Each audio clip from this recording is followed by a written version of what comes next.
আমাদের নামাজ, আমাদের রোজা, আমাদের ইবাদত এগুলোকে মিজানের পাল্লায় উঠালে কোনো ওজনই হবে না। তবে আমাদের একটা কৌশল জানা আছে, আমরা আল্লাহর রহমতের ভিখারি। আমরা সেদিন আগেই গুনার স্বীকৃতি দিয়ে দেব। আমরা বলবো, আল্লাহ তুমি প্রশ্ন করার আগে তোমার একটা কথা বলি, আমারে কিছু জিজ্ঞেস করো না, আমি সব করেছি। এমন কোন পাপ নাই যে পাপ আমারে দিয়ে হয় নাই। তোমার রহমত দিয়ে তুমি জান্নাতে পাঠাবা, তোমার দয়ায় জান্নাতে যেতে চাই, আমল দিয়ে না। পারবেন বলতে? কিয়ামতের দিন আমরা বলবো, আল্লাহ আমার আমল দিয়ে জান্নাত চাই না, আমি তোমার দয়া দিয়ে জান্নাত চাই। তোমার দয়া ছাড়া আমার কোনো উপায় নাই। কারণ আল্লাহ যদি বিচার করে, বাঁচার কারো উপায় নাই। আল্লাহ যদি বলে ফেলেন তুই এটা করলি কেন, ওখানে গেলি কেন, কোরআনে 1000 বার নিষেধ করলাম তারপরেও এই পাপে জড়ালি কেন, এরকম প্রশ্ন ছুড়ে দিলে আমার উত্তর আছে?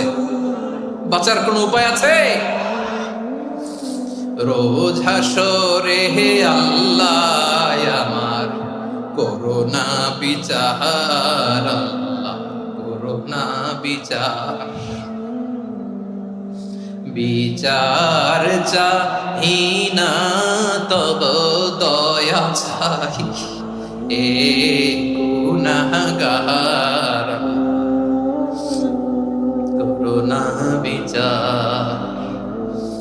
আপনার আমল দিয়ে জান্নাতে যাবেন? কি দিয়ে যাবেন?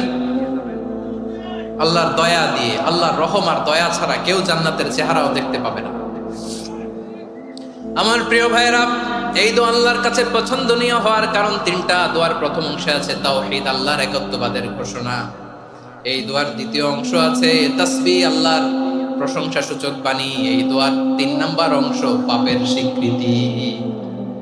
তাহলে আমরা সবাই গুনাহগার। আমরা আল্লাহর কাছে পাপের স্বীকৃতি দিয়ে বলবো, ও আল্লাহ ইন্নী কুনতু মিনাজ জালিমিন, আমরা জুলুম করেছি, পাপ করেছি, অন্যায় করেছি, আল্লাহ বুঝতে পারি নাই।